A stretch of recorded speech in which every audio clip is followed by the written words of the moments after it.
Good afternoon students. जैसे कि सभी विद्यार्थियों को मालूम ही होगा कि 13 जुलाई 2020 से आपकी पुनः ऑनलाइन पढ़ाई आरंभ होने जा रही है।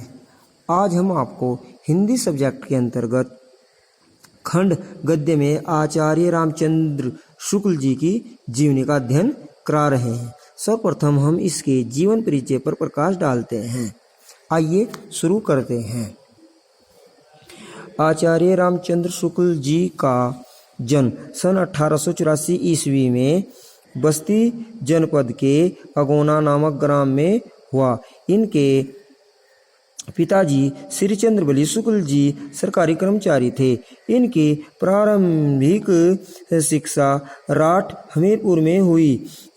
इसके बाद इन्होंने मिर्जापुर से हाई स्कूल की परीक्षा उत्तीर्ण की, किंतु बाद में इनका यह नियमित विद्यालयी शिक्षा का क्रम टूट गया और इन्होंने सरकारी नौकरी कर ली, किंतु स्वाभिमान के कारण सरकारी नौकरी छोड़कर वे मिर्जापुर मिशन स्कूल में चित्रकला के अध्यापक हो गए। स्वाध्याय के कारण इन्होंने हिंदी, अंग्रेजी, संस्कृत, उर्दू, बंगला, फारसी आदि कई भाषाओं का अच्छा ज्ञान प्राप्त कर लिया। इन्होंने कुछ दिनों तक नागरी प्रचारिणी पत्रिका का संपादन भी किया। इसके बाद आप हिंदू विश्वविद्यालय बनारस में हिंदी के अध्यापक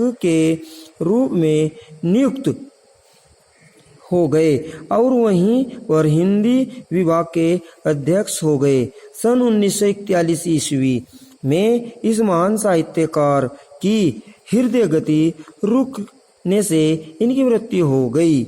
आइए अब हम थोड़ा इनकी रचनाओं पर भी प्रकाश डाल लेते हैं। इनकी प्रमुख रचनाएं निम्नलिखित हैं। निबंध संग्रह चिंतामणि विचारवीथी आपके प्रसिद्ध निबंध संग्रह हैं। समालोचना साहित्य के अंतर्गत सूरदास, गोस्वामी तुलसीदास, रसमीमांसा आदि। संपादित ग्रंथ के अंतर्गत तुलसी ग्रंथावली, जैसी ग्रंथावली, हिंदी शब्द सागर, नागरी प्रचारिणी पत्रिका। अन्य रचनाओं के अंतर्गत अभिमन्यु वध, 11 वर्ष का समय। यह जीवनी आपकी पूर्ण हो चुकी है। आप इसको साफ स्पष्ट तरीके से अपनी नोटबुक में लिख लेंगे। यह बोर्ड एग्जाम में हर बार आती है, हो सकता है अब के भी आ जाए। आप इसको अच्छी तरह से याद करके लिख लें और याद कर लेंगे। धन्यवाद।